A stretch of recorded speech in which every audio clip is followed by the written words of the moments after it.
The Radio Memories Network is brought to you in part by Liberated Syndication, podcast publishing made easy, libsyn.com. That's LIBSYN.com.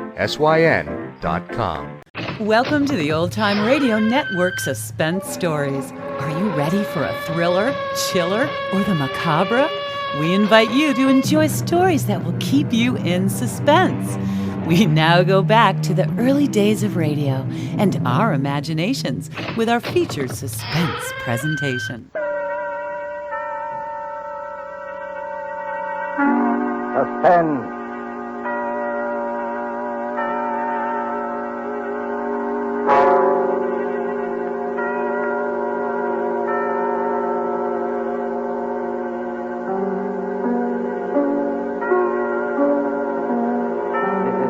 Black, here again to introduce Columbia's program, Suspense. Heading our starring Hollywood cast this evening is Mr. Paul Lucas, and with him are Miss Heather Angel and Mr. Bramwell Fletcher. Story by John Dixon Carr, dealing with strange, very strange happenings in a London curio shop, and called Mr. Markham, Antique Dealer, is tonight's tale of suspense. If you've been with us on these Tuesday nights, you will know that suspense is compounded of mystery and suspicion and dangerous adventure. In this series are tales calculated to intrigue you, stir your nerves, to offer you a precarious situation, and then withhold the solution till the last possible moment. And so, with the performances of Heather Angel, Bramwell Fletcher, and Paul Lucas as Mr. Markham, Antique Dealer, we again hope to keep you in suspense.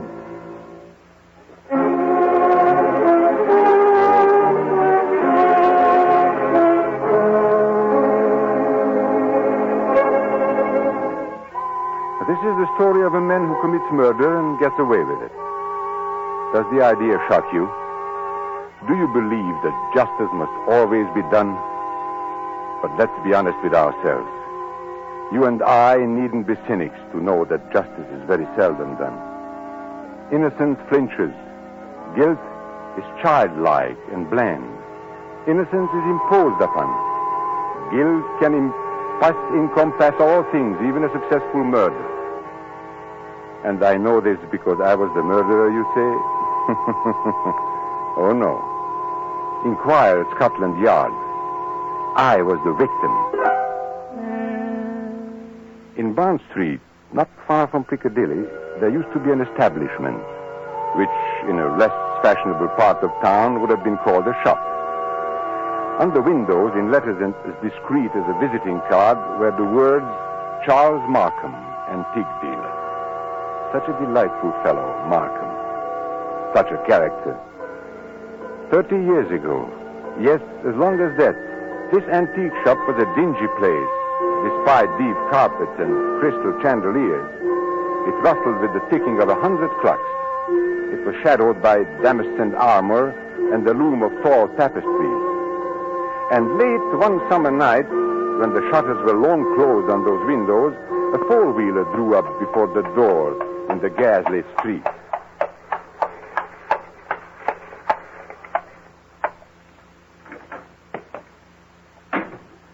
That's all, cabby. You needn't wait. Very good, miss. Good night. Good night.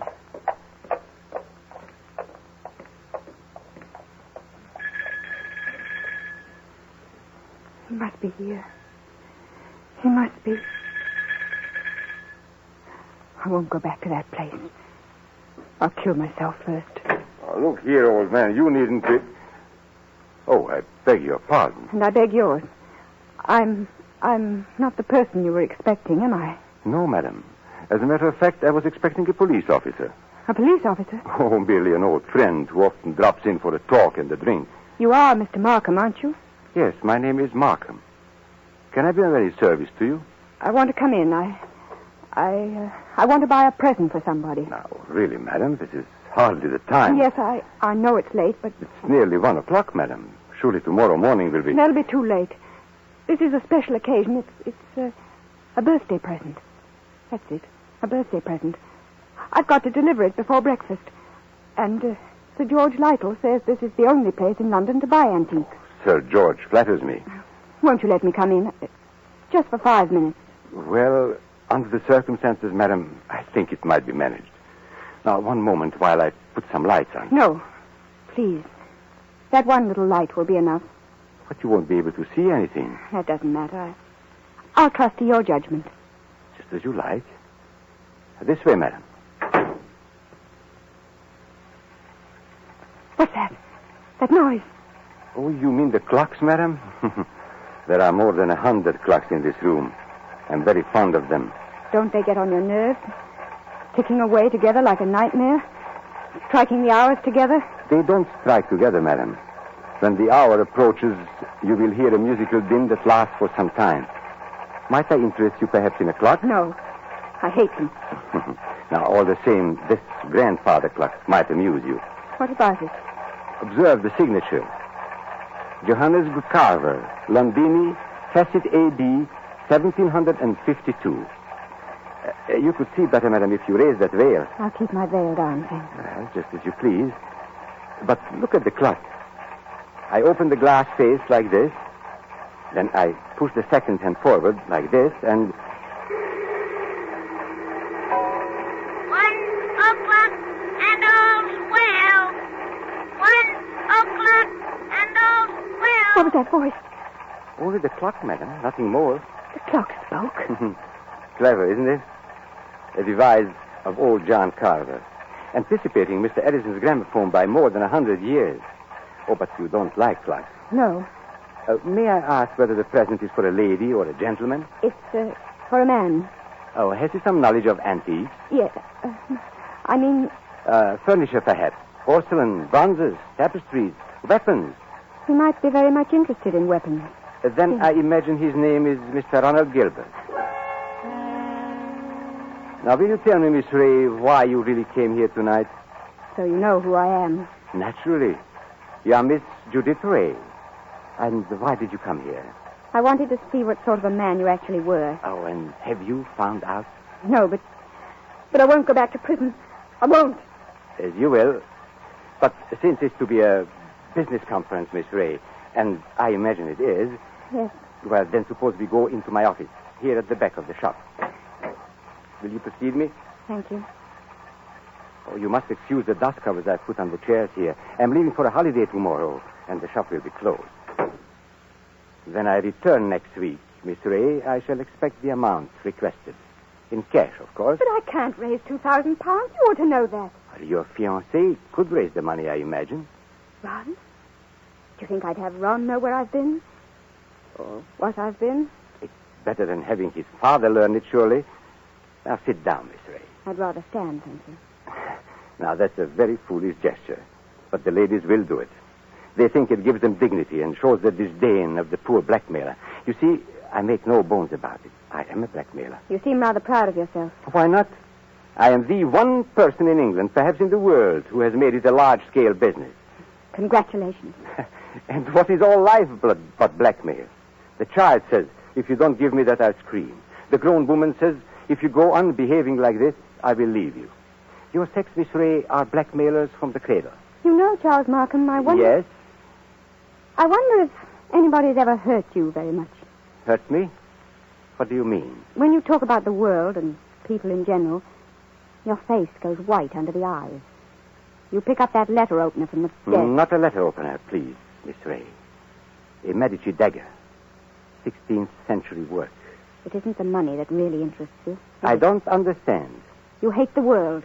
You just want to torture people. But you think you've been tortured, isn't that so? This is a very sharp dagger, Miss Ray. If I throw it down on the desk, it sticks. Like that. Isn't it so, Charles Markham? My motives, Miss Ray, aren't in question. I wonder... Whereas your motives are. Now, let me see. 10 years ago, in 1903, a certain girl called Letty Wilson, your real name, I believe, fell in love with a rather contemptible underworld character named Arthur Akers. Please. No humiliation was too great for her. She worked for him, lied for him, stole for him. I was only 18. I didn't know what I was Now, doing. this girl, for a very shabby theft, was sentenced to 3 years' hard labor at Holloway Prison. 5 months later, she escapes from prison and disappears. All these years afterwards, she appears in the West End as Miss Judith Ray, fashionable milliner. Haven't I made up for it? Haven't I? No. For one mistake. After 10 years. The way of the world, my dear. I didn't create it. And I'm forgetting the best part of the comedy. This paragon of virtue next falls in love with Mr. Ronald Gilbert, son of Major General Sir Edmund Gilbert. Such a respectable family, too. Stop it, please. Then, shall we say, 2,000 pounds? Suppose I did raise the money. I don't know how, but suppose I did raise it. Well, What guarantee would I have that you wouldn't ask for still more money? I probably shall ask for more money, Miss Ray. But that's my privilege as a blackmailer. Then I'm never going to be free of you. Is that it? Well, frankly, that's it. Unless I kill you, of course. What if I did kill you? People have threatened it before, but they haven't meant it. Maybe I mean it. Well, we can easily test you out. There's a sharp knife stuck in the desk in front of you. I'm going to get up and deliberately turn my back on you. Like this. Be careful, Charles Markham. As a student of human nature, I'm curious. How much will you risk to keep this secret? Have you the courage to kill and risk hanging? Yes, I think I have.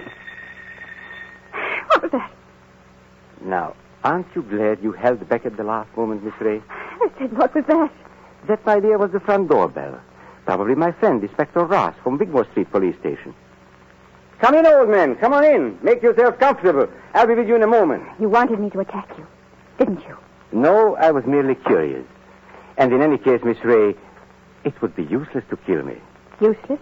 Why? Because I shouldn't die. Don't talk rot. Oh, it's quite true. A man in my position must take certain precautions. If you killed me, I should be back to haunt you within half an hour. And I don't happen to be joking. Come in. Now, look here, Martha. Good Lord, Judith. Ron! Mr. Ronald Gilbert, as I live. Ron! What are you doing here? He hasn't got anything against you, has he? Speak up, Mr. Gilbert. Have I? The fact is, Judith, I... Look at him, Miss Ray. See how he changes color and twists his mustache and altogether resembles a boy caught in his mother's gem cupboard.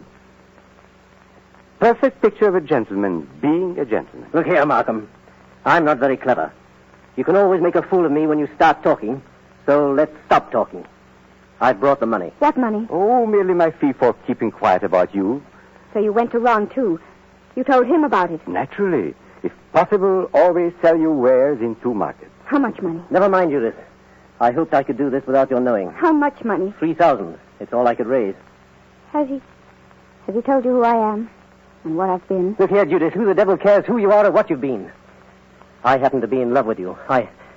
Never mind. Let's get out of here. Ron, it's no good. He'll only come back for more money. I know that, but what else can we do? Nothing, I'm afraid. Well, what's that knife doing there, stuck in the desk? Nothing dangerous, I assure you. No? Merely a curio. I pick it up like this, I flip it down like this, and pick it up again.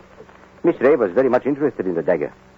Now, may I have that envelope with the money, please? There you are. Take it. Thank you. As I explained to Miss Ray, I'm leaving tomorrow for a holiday, hence the general disarray and the dust covers on the chairs. But before my departure, I'm glad we could settle this affair, as you would say, like gentlemen. Before we clear out of here, Markham, there's just one favor I'd like to ask. Well, of course, old man, ask away. This is your job, I suppose. You can't help being what you are, but never again, as long as you live. Well? Never even say the word gentleman. Be careful, Ron. Look at his face. Tell me, Mr. Gilbert, how much money is in this envelope? You heard what I said, 3,000 pounds. Then take it back, my friend. I find we can't strike a bargain after all. What do you mean? Just what I say. Here is your money. You will now oblige me, both you and Miss Ray, by leaving my shop. What are you going to do? Tomorrow morning, perhaps even tonight, I'm going to get in touch with the police, and I shall tell them where they can find Letty Wilson, alias Judith Ray. You can't do that, Markham. Oh, yes, he can. You hit him where it hurts. 3,000 pounds, my friend, is not enough compensation for the way you talk. There is a way through the shop. Shall I escort you to the front door? No. Oh, so you prefer to stay here and make a fool of yourself? You're not going to tell the police, Markham. I promise you that. And how are you going to stop me? With this. Ron, put that gun away. It's a funny thing, Judith. I felt a bit of a fool, bringing this revolver along. But now I've got a use for it. Oh, I've got a use for it. Oh.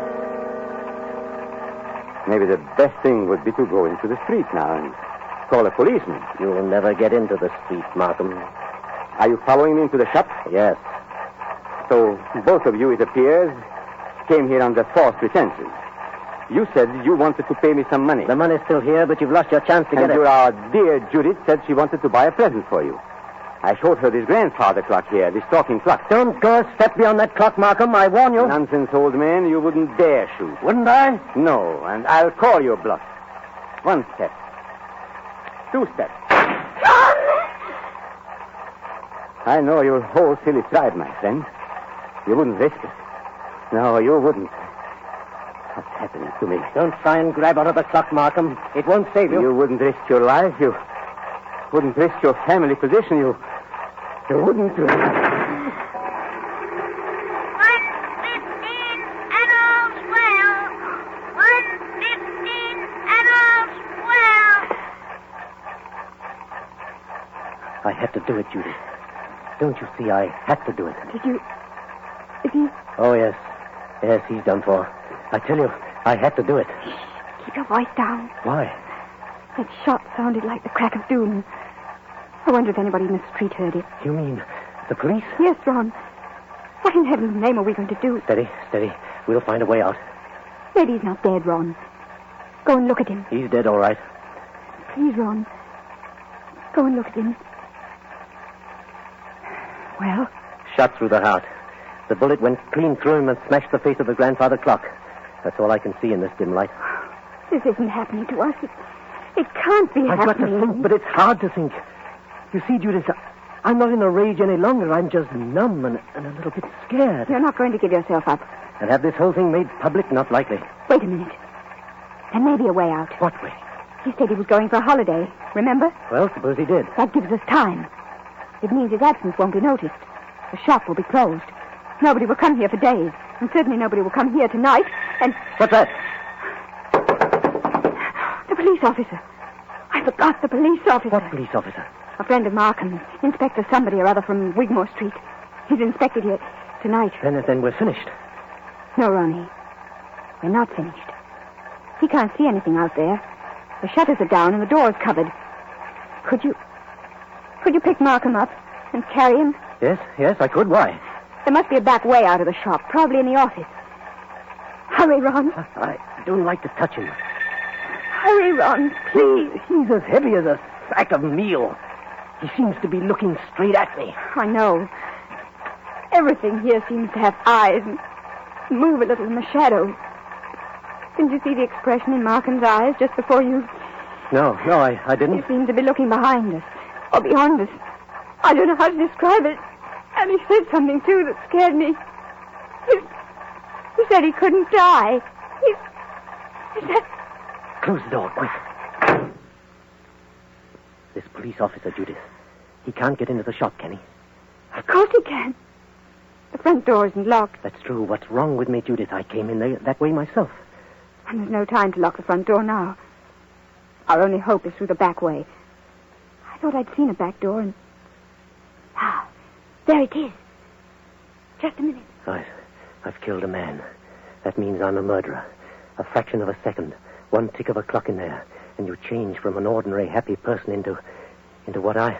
Well, Judith, well? I'm sorry, Ron. The door's locked. Isn't there a key? No. Maybe in his pockets on a key ring. There isn't time, Ron. I think I heard the front door open. Our visitor's coming in. I've got it. The dust covers. What? Those white cloths that fit over the chairs. Look at them. What on earth are you talking about? We used to play a game when we were kids. Somebody sits in a big chair, you know. You fit the dust cover over him and nobody can tell he's sitting there. Don't you see, Judith? That's how we can hide Markham's body. It might work if there's time. There's got to be time. Take the big cover off that chair, the wing chair. All right. Maybe there's a chance. I'll fit him into it. Arms along the chair arms. Feet pushed back. Now, put the cover back again and pull it round down his feet. Don't let it touch his chest. The blood will show through. There, that's got it. You can't see anything now, can you? No, but... Ron. Well? What did you do with the gun? The gun? The gun you shot Markham with. Oh, Judith, I put it down on the floor when I picked up his body. Out in the other room? Yes, I'm afraid so. And it's too late now, Judith. The police are here. What are you going to say? I don't know. Trust your wits and try and brazen it out.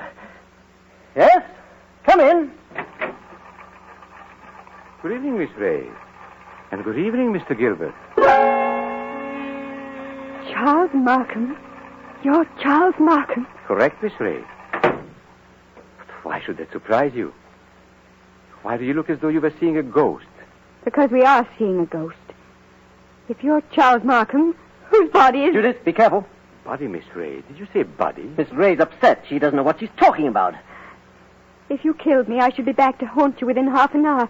That's what he said. I tell you, Miss Ray isn't herself. She had bad news today. A relative of hers died. I've been trying to make her feel better. Indeed. Do you think it would make her feel better to bring her here? I don't understand. My dear sir, you are very welcome. But the situation is surely a little odd. I come in here and find you two looking as guilty as a pair of murderers in my private office in the middle of the night. There's nothing odd about that. I wanted to buy Judith something. At 1 o'clock in the morning? Yes. Why not? Well, may I ask how you managed to get in? The front door was open. We just walked in. If you wish to buy something, why not stay in the showroom? Why come to my office? Well, hang it all. You don't think we wanted to steal anything, do you? Well, that thought did occur to me. You see, there was nobody else here. There's nobody here, Mr. Markham. Not a living soul. Then you didn't meet, by any chance, my brother? Your brother? Yes, my brother Robert. You couldn't have mistaken him if you had seen him. He looks so much like me that few people can tell us apart. Oh, so that's it. Poor Robert often deputizes for me. He's learned to act like me, think like me, and talk like me. But he doesn't like the work very much. Of course, you know what my work really is. Is this part of the game? Are you trying to play cat and mouse? Robert is an idealist. He thinks, poor fellow, that my profession is beneath contempt. But he acts the part and acts it well because I pay him. And I find it useful to have a double who will run risks for me. What have you done with his body? We haven't done anything with him. If you've killed Robert, my friend, you've committed a totally useless murder. You don't see him here, do you? No, but I see his handiwork. Meaning what? I've warned him many times about throwing a knife down on a polished desktop. Those scratches on the desk are fresh scratches. Of course, if you give me your word of honor that he's not here... Of course, he's not here. Well, in that case, all we can do is sit down and make ourselves comfortable. Will you sit there, Mr. Gilbert, and you, Miss Ray, in that wing chair by the window? What's wrong, Miss Ray? Why don't you sit down? Because I prefer to stand, thank you. Then perhaps you won't mind if I sit in the wing chair. It's a very comfortable one. My brother always says... Don't sit down there for the love... Oh. So that's it. Yes, that's it. It is rather a thick chair. I press against the dust cover and blood comes through. I lift the bottom of the dust cover and... What's the use of going on with this? I killed him. You admit that? Yes, I admit it. But Judith had nothing to do with this. I swear she hadn't. My telephone, you notice, is against the wall. I shall have to turn my back to you when I ring. Ring? Where? Wigmore Street Police Station. Oh, no. Give him a chance. Please give him a chance. Hello? Hello, operator. I want Regent 0586. I won't let them take you on. I won't. It's no good, Judith. I killed a man. I meant to kill him. That's all there is to it. A very sensible attitude, my friend. And if the lady has any idea of flying at me with that knife, just notice what I've got here. A .32 revolver. One chamber fired. Picked up off the floor in that room where... Hello? Hello, Wigmore Street Police Station. For the last time, Hello? Mr. Markham, won't you give him a chance? Be quiet, Miss Ray. May I speak to Inspector Ross, please? Inspector Ross speaking. Oh, isn't that Mr. Markham? Got it in one, Inspector. Charles Markham here. I understand you were going to drop in and see me tonight. Oh, I intended to, Mr. Markham, but I'm afraid I can't make it now. Oh, why not? Anything wrong? Only a robbery in Davies Street, but it's likely to be a long job. Sorry I can't get there. Well, that's perfectly all right, Inspector, because actually I rang up to make sure you wouldn't come here tonight. You see, I've got a lot of work to do, and I'm leaving for Eastbourne early tomorrow morning. Let's make it some other time, shall we? Oh, glad to, Mr. Markham. No crimes being committed up your way, I suppose? No, Inspector. It's as quiet as the grave. I've never known a more peaceful night. Goodbye. Why did you do that? Now, please, don't excite yourself, Miss Ray. Didn't you hear what I told the inspector? Yes, but is there some more trickery? Trickery? How can it be? I don't know. That's what I'm asking you. I should call it generous when I let my poor brother's death go unavenged. You're not doing this without a reason. Naturally not. But has it occurred to you, either of you, that I might not want my business dealings revealed in court? What are you driving at? And has it also occurred to you that a man's double, who looks exactly like him and shares all his secrets, may become a danger rather than an asset? He knows too much, he wants too much, and so... I think I understand. You're glad he's dead. Not glad, my dear. You shocked my brotherly feelings, but definitely relieved. Look here, you can't get away with this. Get away with it, sir? Aren't you forgetting that you are the murderer? And what are you going to do? That is very simple. We three, in an unholy partnership, will dispose of Robert's body. Or would you rather hang? He's got us wrong. There's no other way. But how can we dispose of the body? This seems worse than killing him. It's filthy, cold-blooded... Practical necessity. And as for disposing of the body, nothing is easier. We shall simply gather the...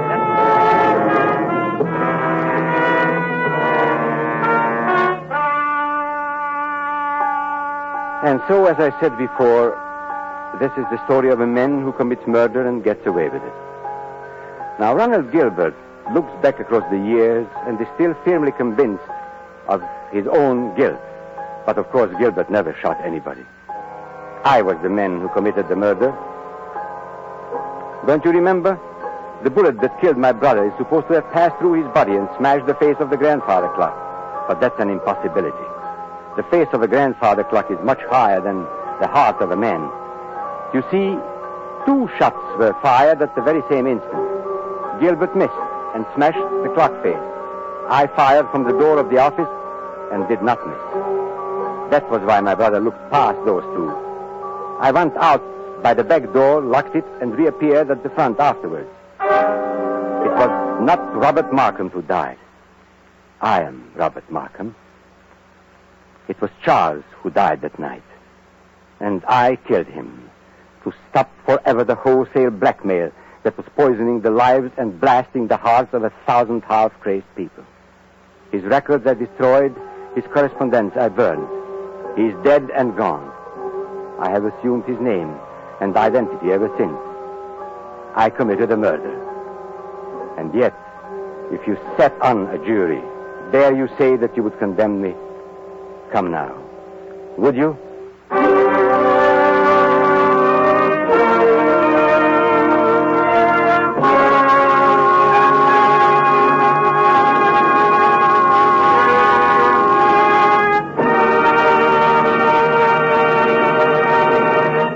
And so closes Mr. Markham, Antique Dealer, starring Paul Lucas with Heather Angel and Bramwell Fletcher. Tonight's tale of Suspense. This is your narrator, the man in black, who conveys to you Columbia's invitation to spend this half hour in suspense with us again next Tuesday, when we will have the pleasure of bringing you Mr. Charles Lawton and Miss Elsa Lanchester, will star in one of the most famous and suspenseful of Agatha Christie's thrillers, The ABC Murders. The producer of these broadcasts is William Spear, with Ted Bliss, the director, Lud Gluskin and Lucien Morawick, conductor and composer, and John Dixon Carr, the author, collaborated on tonight's Suspense. This is the Columbia Broadcasting System.